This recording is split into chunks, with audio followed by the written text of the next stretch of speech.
Welcome to the Authenticity Calling podcast. I am your host, Relitza Spasova, and today we have a special guest, Krystal Hille. Is it Hill or Hilly? It's Hill. Perfect, Krystal Hille. Thank you so much. Me and names, we don't get along, so even if I've asked 20 times, I still have to ask, and I never want to assume. So it's so good to have you here, Krystal. And can you tell us a little bit about your business, your magic, what you do in the world? Yes, absolutely. So thank you so much for having me. I really love anything to do with authenticity because I think it's so important that we can show up authentically as ourselves. So I am the founder and CEO of Hille House Publishing, and I work with what I like to call purposepreneurs to really help them get their message out there, become more visible, and really embody their expert status by helping them become an international best-selling author.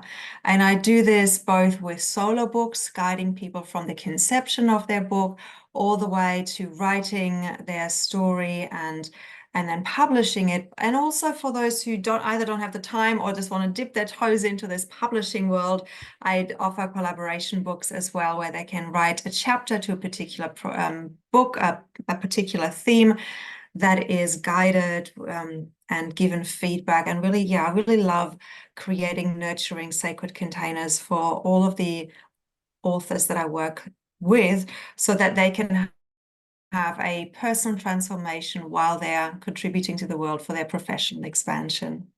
Wow, that's so gorgeous. So you're the second person with a publishing house that I've talked to, and it's so funny because, of course, synchronicity in the universe always has our back. But a book has been trying to come through me since about 2020, and it's called Authenticity Calling, same as the podcast, and it's very much all about finding our unique journey and the gifts that sit at the other side of us really claiming our truth, living, speaking, walking, talking authentically ourselves, who we are, and really connecting to that deeper purpose and being able to live that. So I was so excited to see your post today on Facebook. Who wants to co-author a book on synchronicity and success? I was like, yes, me, absolutely. So I would love to know more about Yes, that. yes. Yes, I mean that seems to be the theme at the moment because of course for me it's in my face because where attention goes, energy flows, and so I'm focusing on creating positive messages right now for people in the world where there's so much fear, and to really show them that the universe always has our back and everything happens for us, not to us. And so how can we seize that? How can we become aware of the whispers that the universe gives us more so than before? And so bringing together people who are already living in alignment with that and listening to the signs of the universe and the synchronicities, and even how we met on Facebook, right? That was just so beautiful. You suddenly just popped into my inbox and I'm like, oh my God, we have the same values, and it was just so lovely. Yeah, it was perfect. It was super, super juicy. And I mean, even just looking at that post, I look up every time I have a meeting with someone or a podcast, I would remind myself, who am I talking to? What's their background? And then just really get into that flow of our last conversation or even just the messages back and forth if we haven't connected. But yeah, with you, it was perfect timing because it was just before our vacation. We were just about to take off, and I couldn't make it on camera, and you were just so lovely and understanding, and we already had that deep soulful connection around our values. So it was like literally no surprise to me. To me, synchronicity doesn't surprise me anymore. It used to. I used to get really excited when those happy coincidences used to happen in my life. Now I just expect them. Like I'm a little bit spoiled in that way. But when I opened up your Facebook and I saw, oh, a book about synchronicity and success, I was like, yeah, yeah, perfect. Big surprise. Yeah. So tell me a little bit more about that book. That's really exciting. Is that something you already have going? Is that one of those guided co-authored books, or what's happening with that one? I'm really curious. Yeah, so it's one of those guided co-author books that is still open for enrollment. So we still have a few places left. So you're welcome to join us. And what is it about? So I'm bringing together, I'm bringing two types of people actually. I've opened it up for I opened it more than I normally do. So it's for those who are the visionaries who already live in this way, and who, as you said, you're expecting it's just normal now to, of course, the universe is bringing me exactly what I need when I need it. That's just normal. Um, and for people like you to share those stories, so that by sharing them, we give more evidence to the people who are just waking up, who are just becoming aware of there's more than the 9 to 5, there's more than the conditioned kind of matrix I've grown up in, and they're ready to take that other pill, to open, to have their minds blown, to expand in, oh wow, I actually have the power to co-create.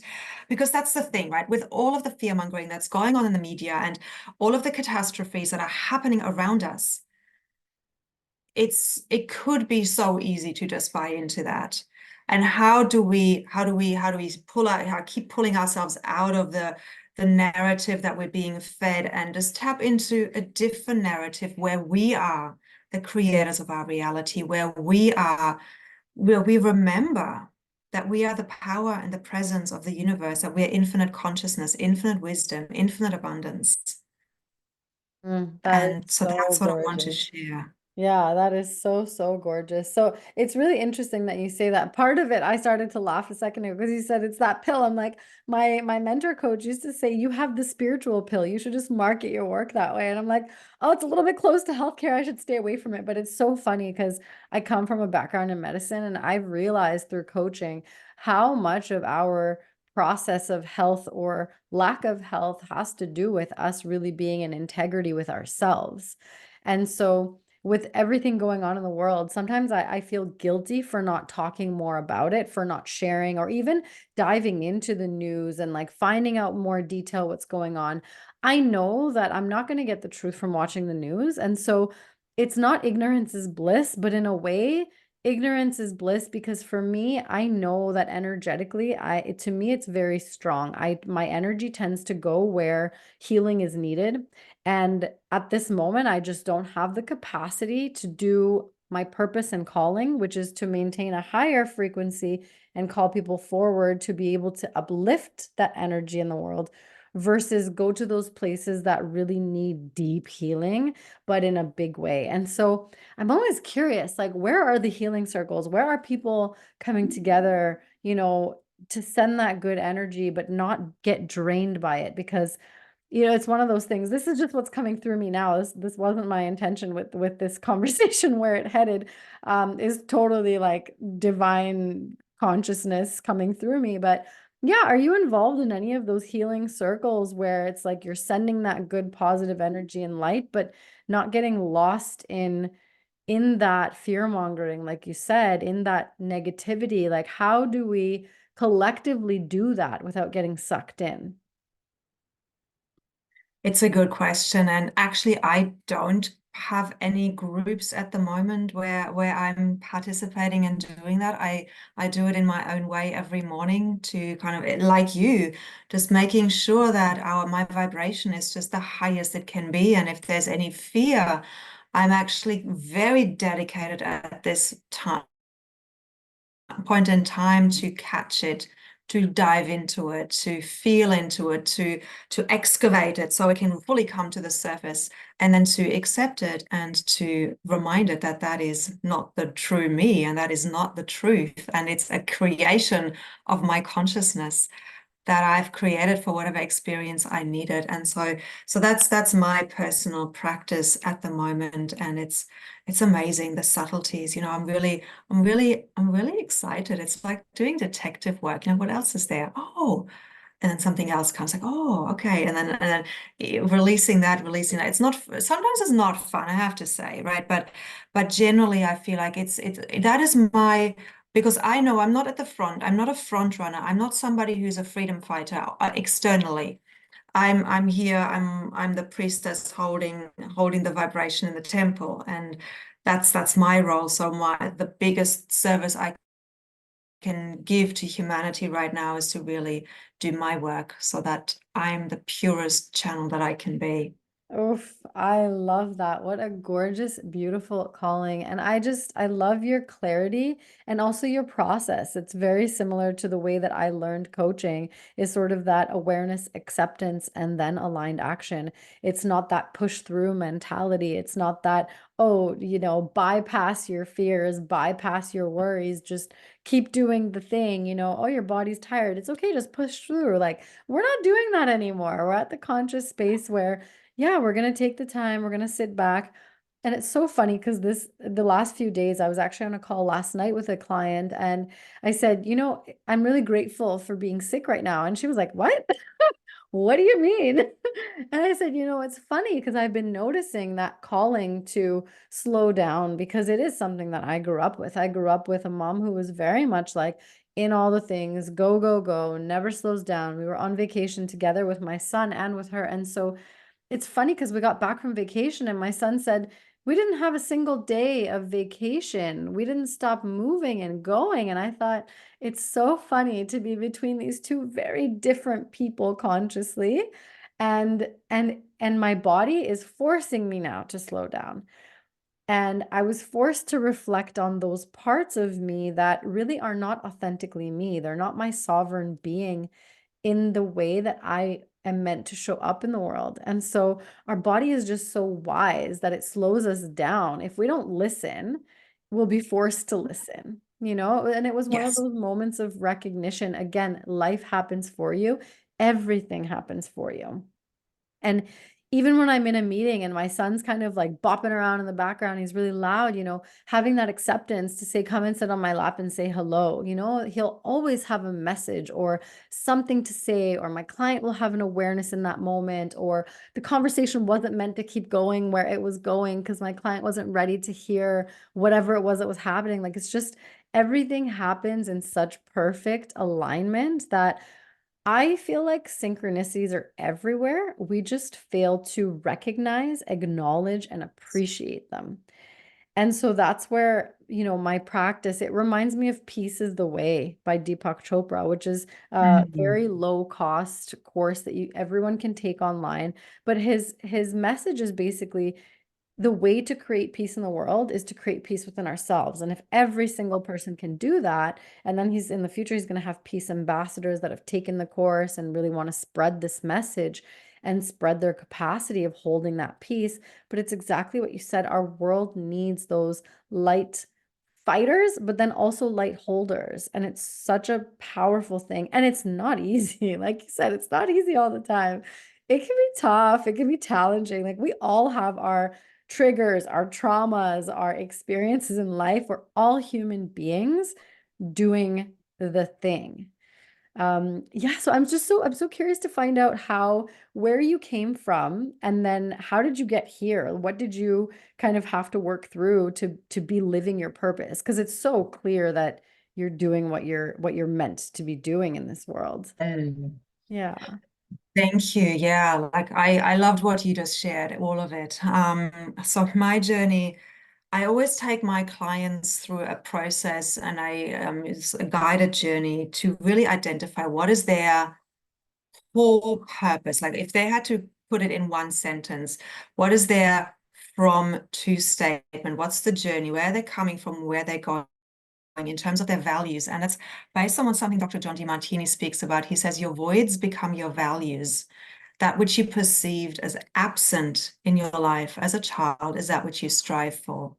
So for me, that is disempowerment and insignificance. So the disempowerment and it's life themes, right? I mean, I believe in past lives. You don't have to if that's something, but for me, I recognize that I came in to recreate certain experiences in my life to tap me back into that same place where I ended up in the previous life, where I sort of stopped, which is that disempowerment. So I manifested a second-degree burns on my chest at the age of 4, and I was in hospital naked for 10 days. So you can imagine the kind of imprinting that does on a 4-year-old's psyche and the kind of patterns that are created from that. there's complete lack of trust in the world and and the adults. So that created a hello control freak, feeling that the need to control everything. That brought me out of the flow of life, because I was the one that needed to control and hold on to everything and do everything. Yeah, so and that was probably the biggest one, this lack of trust in the world, lack of trust therefore also in myself, because a lot of the times, oh yeah, the high achiever, there's different patterns that also created the high achiever. This need to do something in order to be, right? Like I'm not a human being, I'm a human doing in order to exist. I have to do myself, control myself into existence. So those were my disempowered patterns that I got from my childhood, that I then worked through. And so that's why empowerment now is such a important value for me, to empower myself to be in my highest potential, and also to empower all of my clients, everybody I come in contact with, be that in a conversation like this, to create like realizations and aha moments, or be that in bringing awakened beings, visionaries together to then share that message on a global scale, so we can impact the world and raise the vibration. So yeah, so that's why I'm so passionate about doing what I'm doing, because I'm carrying this disempowerment, which was then continued to be reinforced throughout my life. Thinking where to go here, ending in a really very recently a very difficult divorce, that again put, everything happens to us, not for us. I felt incredibly disempowered. I'm like, okay, everything was out of my control in many respects. And then, but through that journey, really finding an even greater alignment to my authenticity, to my true self, and a deeper trust in and why things unfold the way they do, a deeper understanding. That's sort of the thematic journey. So let me give you a very 2-minute overview of sort of the professional journey that kind of accompanied that, which was, I grew up as the daughter of a church minister, so I was always put in the role of the good girl. I moved away from that by moving to England to study English literature and theatre studies, because I've always known I'm here to help people, always curious and fascinated about what makes people tick, and analyze that in literature. That was my passion.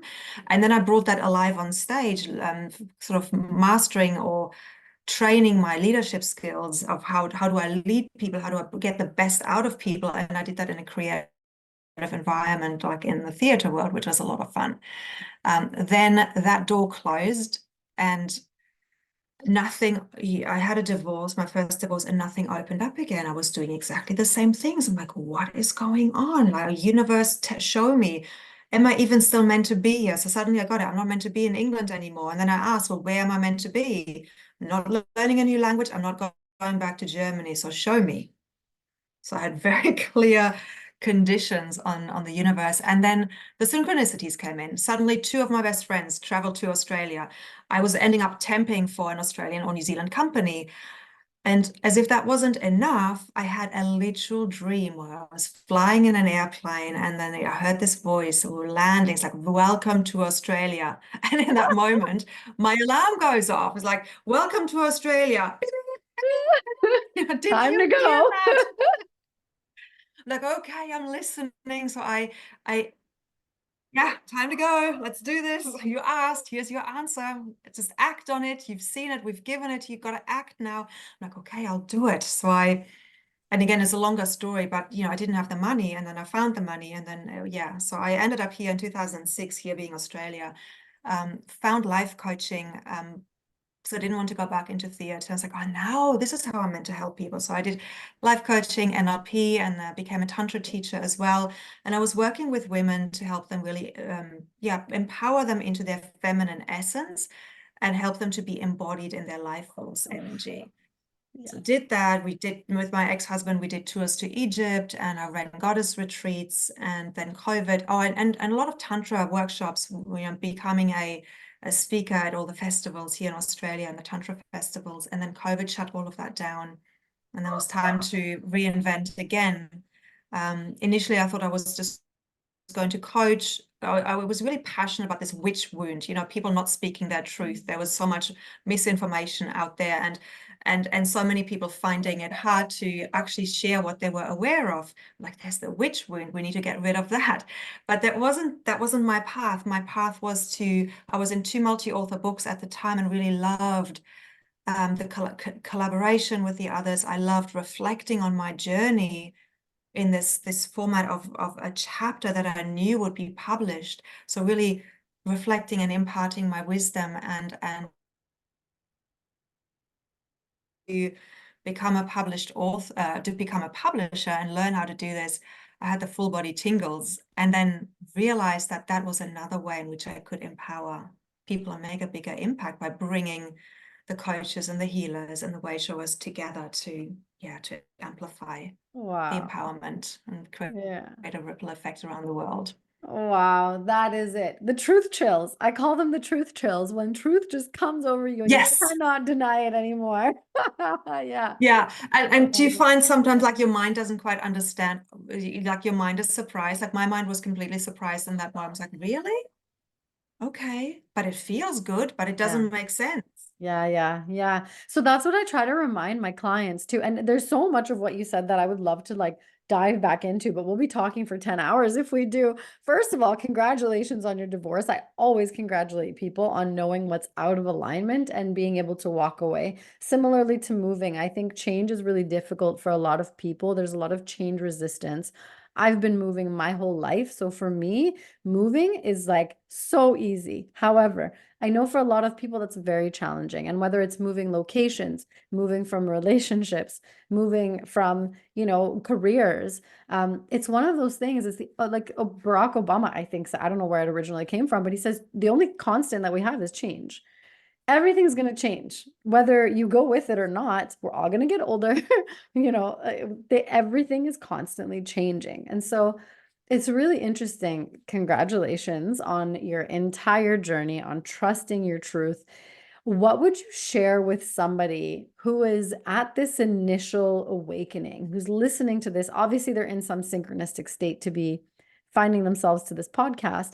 But what would you say to them if they're in this sort of initial stage? Like, how do they stay strong on their path instead of getting sucked back into their old patterns, or you know what I mean? Like back to looping. Because I feel like people kind of yo-yo for a little while until they finally commit to their truth. And you said something really important. My mastery method is it's P3 alchemy, which is passion, purpose, potential. If you don't tap into your passions, if you're completely asleep and you're just living this like routine life, doing the right thing, being the good girl or the, nice boy, um, how do you maintain your path?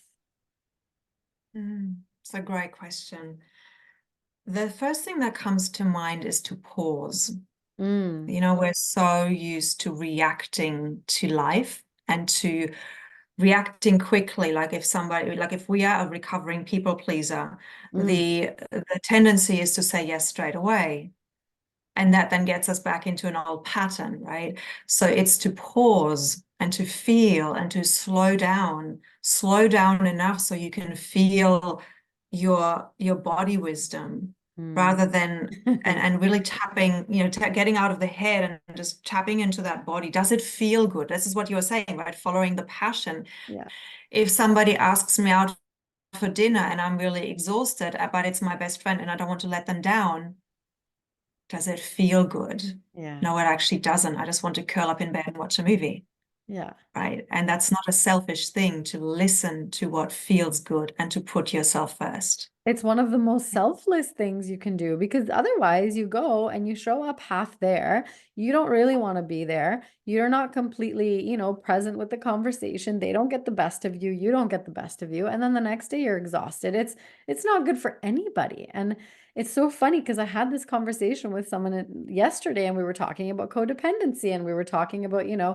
thank goodness for codependency from one side, because that's like most of the healthcare system. Most people who are in healthcare have some level of codependency. I'm like, it's a good thing, because otherwise we wouldn't have a healthcare system if it wasn't for that. And once you recognize it, there is a way to move out of that burnout, out of that people pleasing, out of that constantly having to give, give, give, give, give, and recognize that when we give first to ourselves, we can give so much more powerfully from that, filling your cup and overflowing from that abundance instead of our burnt out, half present state of, that over responsibility. And that's so funny that you say exactly those words.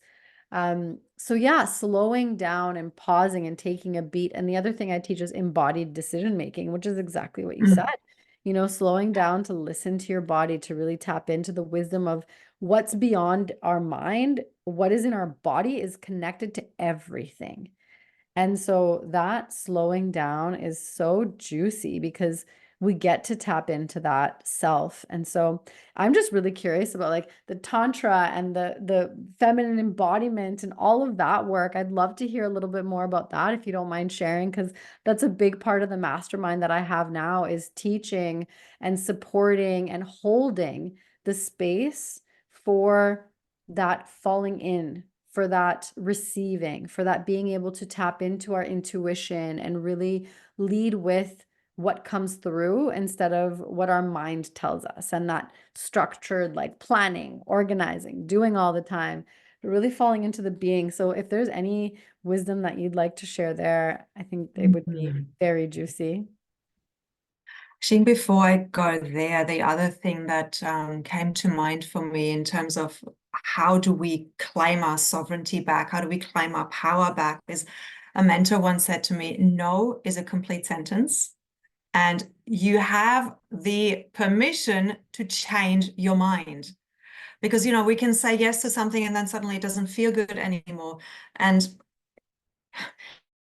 so it's those two things have really, really, really helped me so much on my journey of really putting myself first. No is a complete sentence. There's no need for justification or explanation. It's like, no, or I've changed my mind. Yeah, but you said that. Yes, I did, and I've changed my mind. It's like, what? You can't argue with that, right? You cannot argue with somebody changing their mind. It no longer feels an alignment for me. And yes, people might ridicule. And on the flip side, on the shadow side of that, though, there is, when people keep changing their mind a lot, then it comes into this integrity piece. And that's happened to me, and I've witnessed this on my journey as well. When we're in the beginning stages of saying, I've changed my mind, this is when the importance of pausing so that we don't have to change our mind later. We can recognize it first, because otherwise, if we stay in that phase for too long to having to change our mind because we didn't listen to ourselves in the first place, it's harmful for the other person. We're in integrity, but in a way we're seen as flaky and That's right. not present. So that's why the first key is to slow down. But if you haven't on that journey, it is okay to change your mind as well. That's right. That's right. And I just want to mention something here, and thank you for the pause because you totally felt that. But I find too that a lot of times we have stories around saying no, and that's why we won't.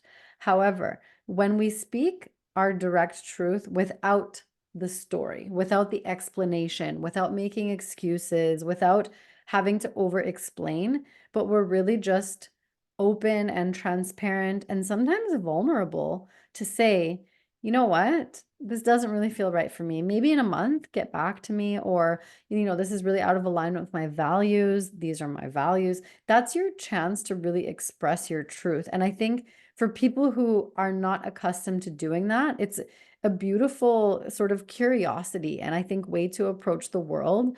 In how will the world respond when you're really yourself? Like when you're authentically speaking your truth and it doesn't mean anything about you.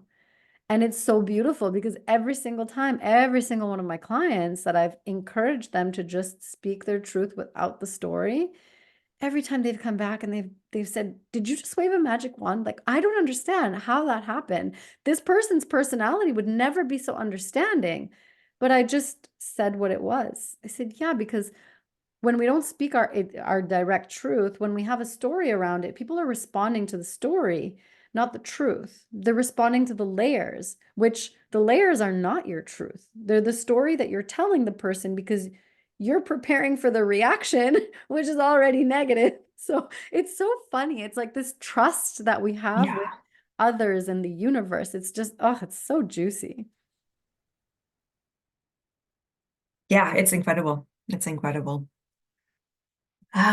So you asked about like something about embodiment, right? Hmm. I'm currently combining the writing and the tantra, so to the point where I'm calling myself a tantric writing coach. And one of the exercises, because I'm very eclectic, right? Like I don't believe that there's nothing new to invent, but it's how you bring things together that's exciting and that's new. So why not bring tantra and writing together? So in order to come from a place of embodied truth and really write from that place of the body wisdom, the womb wisdom, and not from our head, is to, do you want me to, like, it's a very, actually we can Please, do I'm it. So open. Absolutely, it's a very quick, 100%. beautiful exercise where you rotating rotating your pelvis on your chair, and just feeling feeling the swelling, and breathing into the pelvis. Mm. And again, it's this slowing down, becoming really present to what is.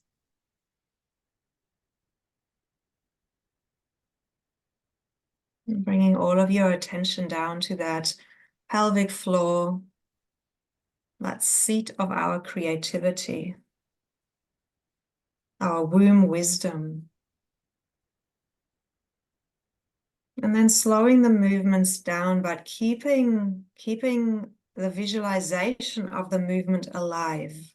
So feeling like you're still, gradually bringing it to a standstill, but the energy is still in motion. And then you can breathe that all the way through your body. So breathing it, you can imagine breathing it up your spine, over your head, and down back into your womb. And just doing that maybe 3 times, breathing in and back down.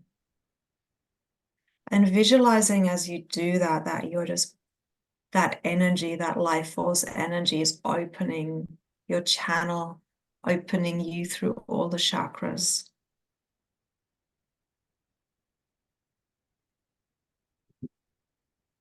And then letting that energy also move all the way down your legs into the earth. So we're grounding and centering and anchoring ourselves in this physical body that we're in, connected to the body, the energy of the earth.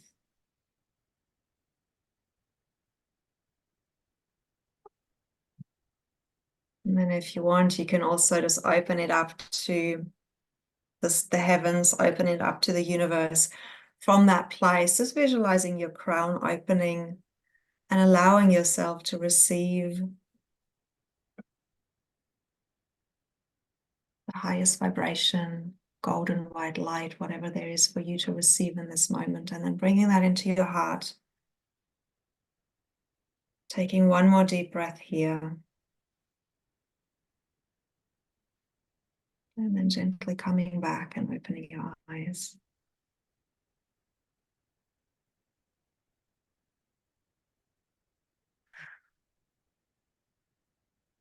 Mm. So I know I feel a lot more present right now, having done this, than before. And that's one way you can slow down, one way you can become present to your truth, to your authenticity, to your alignment. I love that. Thank you so much for sharing that with us.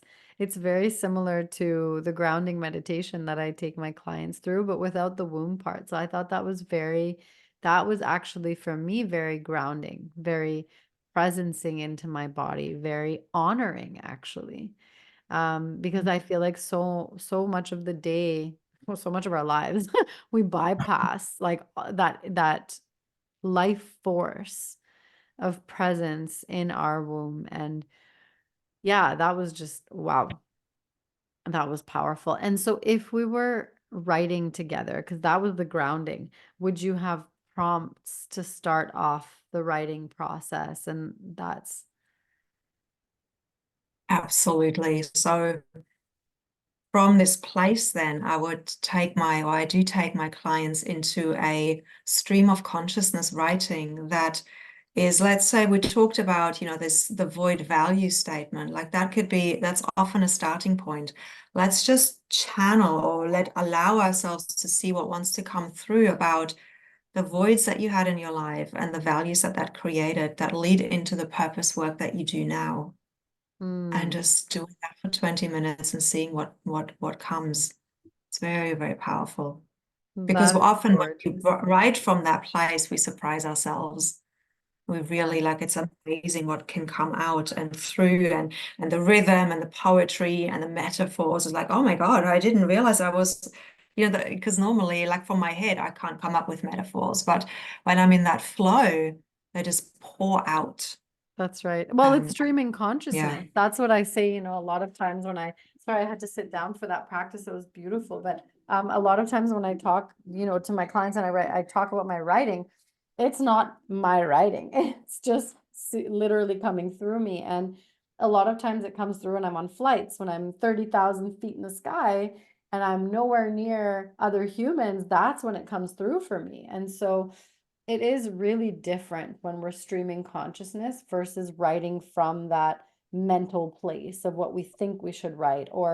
And it's funny because it comes into this AI space. Like, it's so interesting to me that so many people are using artificial intelligence to write their posts and to write books even and to write all these different things. And I'm kind of like, I can't. First of all, it's not in integrity with the way that my energy works in the world, but it's so soulless. Like, when I read something that AI writes or rewrites or reformats, I'm like, that's just not me. I can't, in full integrity, share this with the world. It's not the truth. So, yeah, it's really Yeah, I'm the funny. same. To the point where I can't even, sometimes you get VAs who help you with social media content and writing it for you. I can't let anybody else write it for me because they just don't get my energy. And that's the important thing, and that's what connects people to me. Otherwise, they're connecting to some other energy, and then it creates a mismatch. That's right. What I do like GPS or AI for is creating outlines. It can help us with structuring something and seeing like what's a book outline, what would be a good flow, what content, do I put in here, and then comparing that with our own notes. That can be really helpful and it can speed up the process. But then when it comes to the writing, I'm 100% with you. It has to come from us. Absolutely. Oh, I love this. I feel like we could talk forever. Seriously, forever. We I want to, could. yeah, thank you so much for sharing your gifts. Thank you for that beautiful grounding and really just genuine connection, all of the gifts that you've shared, sharing your story and your truth, and just for continuing to share your gift with the world, calling people forward, being that connector, being that aligned action taker. Because a lot of us, sort of conscious people were a little airy fairy when it comes to taking action. And so I love that you call people forward and you have the structure and you have the community and you just have this beautiful space where an idea, a vision becomes action and becomes a product. And that is so, so beautiful. So thank you so much for your work. Thank you for your gifts. I'm very inspired to connect with you. I know that time-wise, there's never enough time, and I know that there's always enough time. So I know that we're going to connect to do this thing. I have no doubt in my mind that when the universe is ready for it, it's going to happen. So I don't know if you can hear my family in the background. And I know I heard your kids in the background too. No, they're home. The roosters are going crazy right now. I'm like, oh my God, I hope it's not showing up too much on Zoom. Not at all. No, Yeah. not at all. But no, trusting that divine timing and just, yeah, wrapping this up. I am so grateful for you. Thank you so much for being on the podcast and for sharing your gifts. I'll get your links and everything. We'll post them in the chat. Is there an Instagram page or Facebook or website that you can direct people to? If you want to share it now, that would be great. Yeah, absolutely. So I'm on Facebook and LinkedIn most of the time, at Krystal Hille, the way it's spelled here. And then my website is hillehousepublishing.com, and it's Hill with an E at the end. Perfect. Yeah. So for those people who are just listening to the podcast, that's Krystal, last name Hille. And that's Hille space house, House, publishing. And that's hillehousepublishing.com as well. So thank you so, so much. It's been such a beautiful gift chatting with you. And of course, magically, I feel so much better. I felt terrible 2 hours ago. I was ready to go to bed, and I'm like alive and inspired and excited, and my body even physically feels so much better. So thank you for healing me today, and yeah, for sharing your healing with the world. Such a gift. Thank you so much for all the work that you're doing as well. Thank you. Thank you. Take care, love. Bye.